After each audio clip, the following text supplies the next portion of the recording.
Olá pessoal, eu sou o professor Marcel Santiago. Hoje eu queria falar aqui no canal com vocês sobre dedução e indução.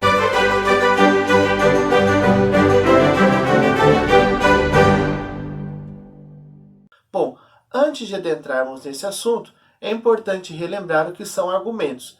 Já fiz uma aula falando sobre isso e está aqui no card aqui em cima, você pode revê-la ou assisti-la se por acaso você não viu. Mas numa rápida revisão, os argumentos são, então, a expressão de um raciocínio que eu faço aqui na minha mente. Então eu faço um raciocínio aqui e quando eu verbalizo, quando eu escrevo, quando eu expresso esse raciocínio, ele se torna então um argumento.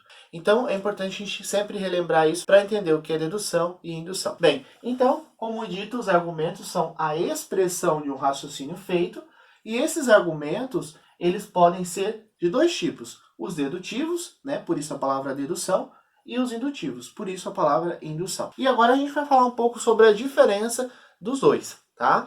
Então, na dedução, nós temos aí uma conclusão que é consequência lógica das premissas, que é basicamente os silogismos que nós tratamos aqui no canal sobre as aulas de lógica. Então nós tínhamos ali a primeira premissa, a segunda e tínhamos a conclusão. E quando nós analisávamos cada silogismo, nós buscávamos sempre ver se de fato a conclusão ela era de fato uma consequência lógica das premissas. Ou seja, a nossa preocupação era se o silogismo tinha sido montado corretamente, se as regras do silogismo tinham sido respeitadas. Então são essas as preocupações quando nós falamos de dedução. Entendemos que a conclusão deve ser uma consequência lógica das premissas que vieram, a P1 e a P2.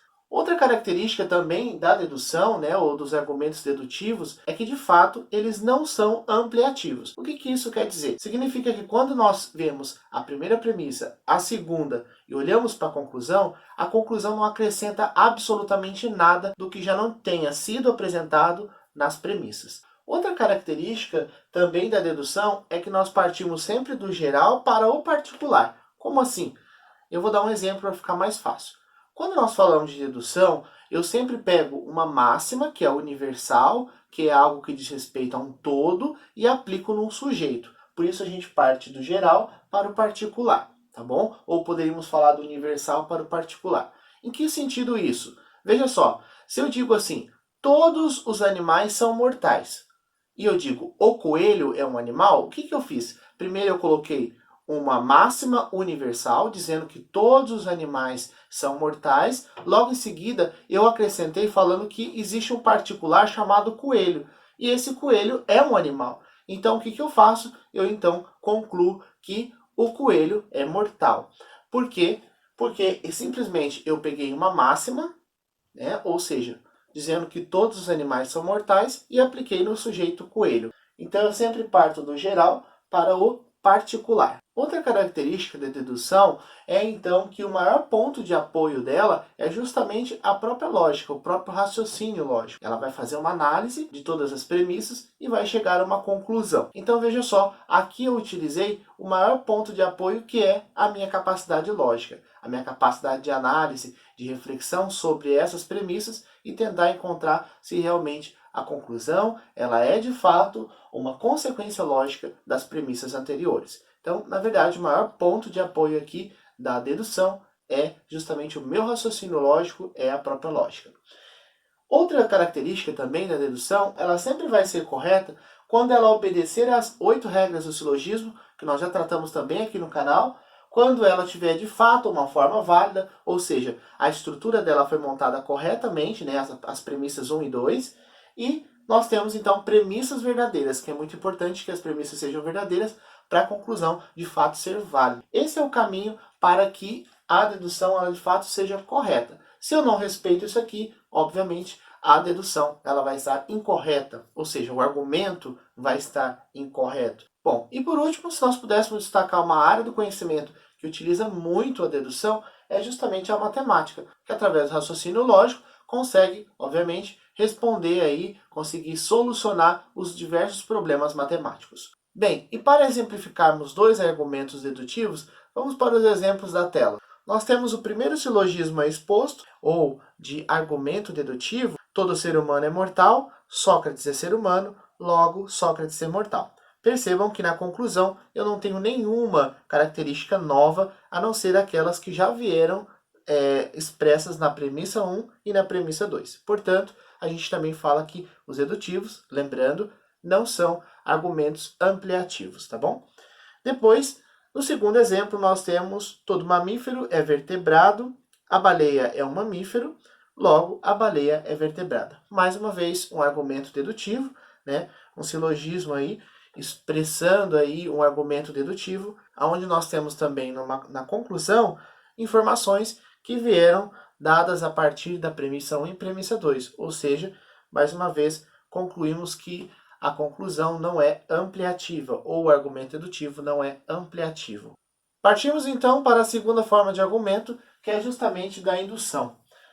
A indução, nós já vemos de cara a primeira característica, que a conclusão era uma consequência das experiências realizadas, ou seja, das observações. Então, para a gente fazer um raciocínio indutivo, primeiro nós temos que ter tido observações ou experiências para conseguir chegar à conclusão, tá bom? Ela vai ser consequência das experiências realizadas anteriormente. Outra característica é que as argumentações indutivas, elas são ampliativas, ou seja, nós temos na conclusão informações que já vieram expressas nas premissas anteriores, mas também ela engloba informações que não estão expressas nas premissas, tá bom? Por isso essa conclusão ela é ampliativa, ela amplia o campo de alcance, tá bom? Outra característica da indução é justamente que nós partimos do particular para o geral. Então nós temos aí uma série de experiências particulares, né? Ou seja, o padrão se repete de modo particular em várias experiências, em várias observações, e a gente cria uma lei geral. Outra característica da indução é que o maior ponto de apoio está nas experiências e nas observações que são feitas. Então, a partir dessas observações, dessas experiências, então a gente consegue chegar à conclusão, tá certo?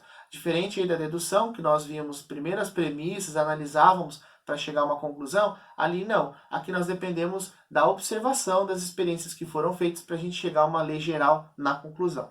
Outra característica da indução é que na conclusão nós vamos ter sempre um argumento que seja provável e nunca um argumento correto e final, como uma verdade final. Não. Aqui a indução, como ela parte de experiências particulares, quando ela chega a uma lei geral, ela chega a uma probabilidade, tá certo? Então é uma verdade provável. E por que isso? Porque quando nós olhamos para a conclusão da indução, nós temos uma lei geral. E ela, na verdade, não é permanente. Por quê? Toda vez que nós encontramos uma exceção para essa regra, a regra vai por água abaixo. Então, a verdade ou a conclusão da indução é sempre uma conclusão pautada na probabilidade. É uma verdade provável, tá bom?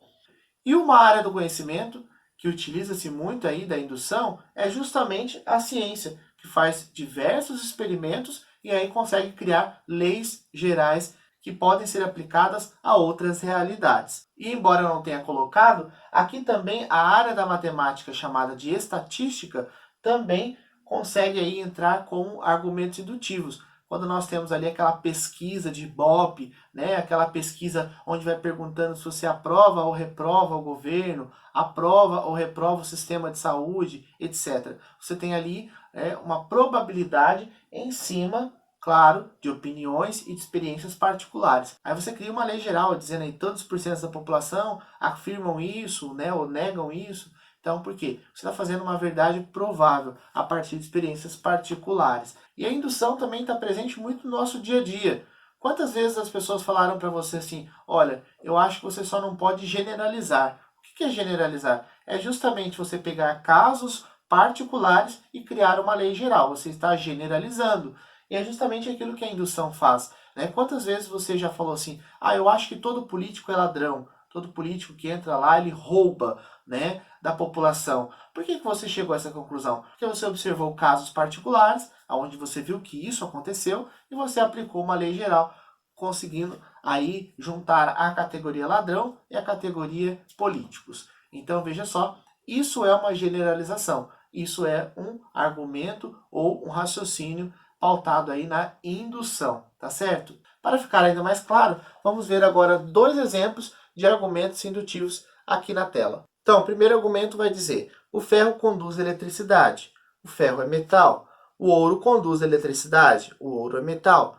O cobre conduz eletricidade, o cobre é metal. Aí ele cria a lei geral dizendo que, logo, os metais conduzem eletricidade. Percebam que, como eu já disse anteriormente, a característica de ir do particular para o geral é justamente isso. Então eu pego inúmeros casos observados particulares e crio uma lei geral. Vamos para o exemplo número 2. Nós temos aí, José foi à balada sem avisar a sua namorada e traiu-a. Pablo foi à balada sem avisar sua namorada e traiu-a.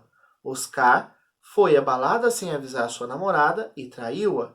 Pedro foi à balada sem avisar sua namorada e traiu-a. Logo, homens que vão à balada sem avisarem suas namoradas traem-nas. Ou seja, eu tenho mais uma vez uma conclusão que veio de casos particulares. Então eu fiz uma generalização dizendo que todos os homens que vão para a balada e não avisam suas namoradas é porque de fato estão com a intenção de traí-las e de fato efetivam isso, né? Bem, como vimos então, os argumentos indutivos são nada mais do que generalizações. Coloca aqui uma generalização que você já fez na sua vida e que poderia exemplificar esses argumentos indutivos que nós usamos no dia a dia. Eu espero que você tenha gostado da aula, tenha conseguido aprender um pouco mais sobre dedução e indução. Se esse vídeo te ajudou de alguma forma, deixe o seu joinha, se inscreva no canal e eu vejo você numa próxima aula.